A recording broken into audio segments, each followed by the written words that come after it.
the address. Now, you don't give us the state of the state address. Sure. Okay, well, without any delays, I'll give you our friends and our great governor, Dannel Malloy. Thanks, John. Okay. So I'm happy to be down. A change of leadership. I wanted to mark that with John taking on a new role, and obviously other people taking on new roles as well. Wanted to stop down and say hello. And Stamford is never far from my heart or my mind, and I can say that every day I'm applying lessons learned in Stamford, whether it was from the Board of Finance experience or Board of Education experience or mayoral experience or political experience that I garnered here in Stamford. If you're like me and you were born in Stamford and came up through the ropes here, it can't be far from your thought. I also have to tell you, I don't get to advocate delivered, but I go online every single day and sometimes several times a day to follow what's going on here and to understand what the deliberations are budgetarily or policy-wise. And I can also tell you, on an ongoing and active basis, I'm always looking for opportunities to help Stamford improve itself. And I would argue the case on many issues with some of the things that have been done, and hope that other things will be done in the future. So it's great to be back, and I think we're making progress. As many of you know, when I became governor, Connecticut had the worst per capita deficit of all 50 states in the nation, and we did something that literally only a couple of other states did, and didn't do to the extent that we did in solving that problem. We didn't send our obligation to local government. We refused to do that. We understood that we needed to cut expenses. We understood that we needed to change our relationship fundamentally with our state employees on a long-term basis. And we also recognized that we needed to raise revenue. We did those things when no one else in state after state after state would do it. And I'm very proud of that. So much so that here we are a year later, expecting to end the budget in balance or darn close to it. You put it in perspective, people forget this. $3.6 billion is $3,600 million. That's how far out of whack we were. We've also seen job growth for the last 8 months. Looking forward to a further decline in the unemployment rate in Connecticut.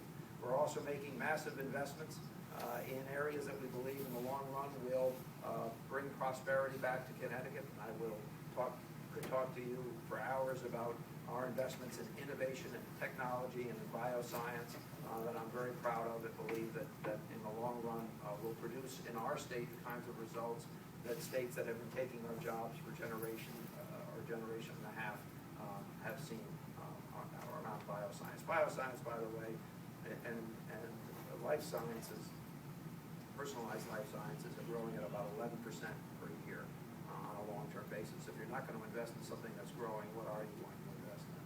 I will also tell you that I'm very proud that we're moving investments along in our infrastructure at an unprecedented rate. Very proud of that, and extremely proud of something that I'm doing on a state basis that really is replicating what we did in Stamford, and that is making investments in housing at an unprecedented rate. To put it in perspective, when Bill O'Neill, the last Democratic governor before I was elected, was last in service, the state was spending about $126 million a year on housing,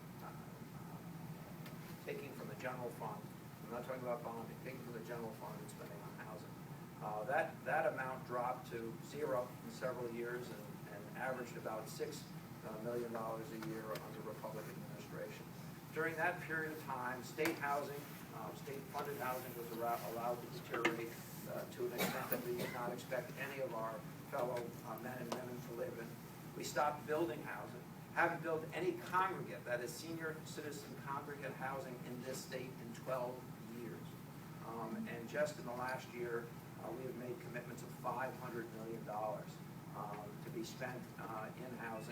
and $30 million a year for 10 years to be spent specifically in renewing, remodeling, or replacing state-funded housing. By the way, Stamford has more state-funded housing than any other municipality in the state of Connecticut. So these are just a few of the things that we've done. We've done other things. Next week I'll sign the elimination of the death penalty in the state.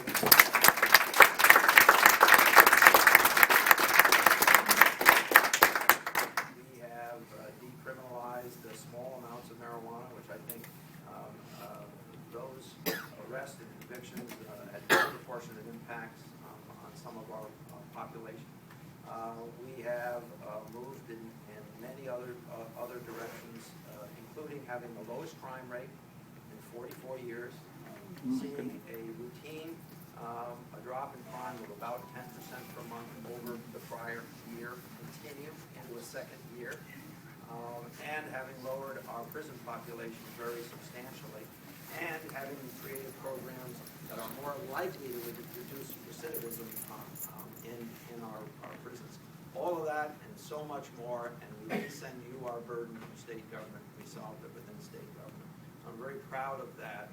Would not have known all of those things, would not have invested in all those things, but for my life experience arising from the absolute luck I had to be born and raised in the city of Stamford, and to have had so many of you as friends and allies throughout the period of time that I was able to serve here and continue to serve in the state of Connecticut. John, I would say, as I see at least one former chair here, I don't know, see Ellen, this is a very important job, extremely important about what's going to happen in November.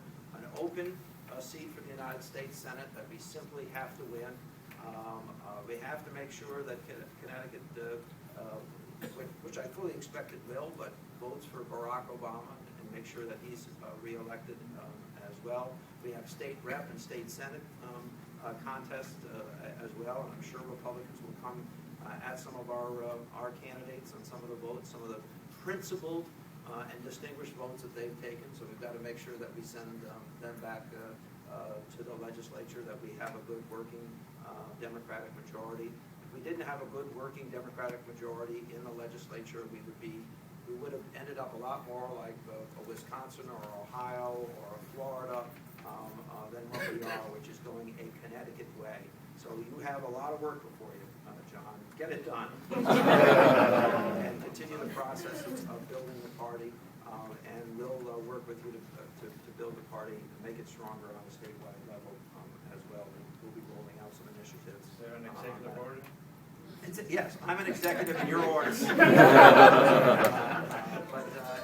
it's great to be with you. I did want to stop down and mark John's ascendancy to this position, and again, really just say thank you.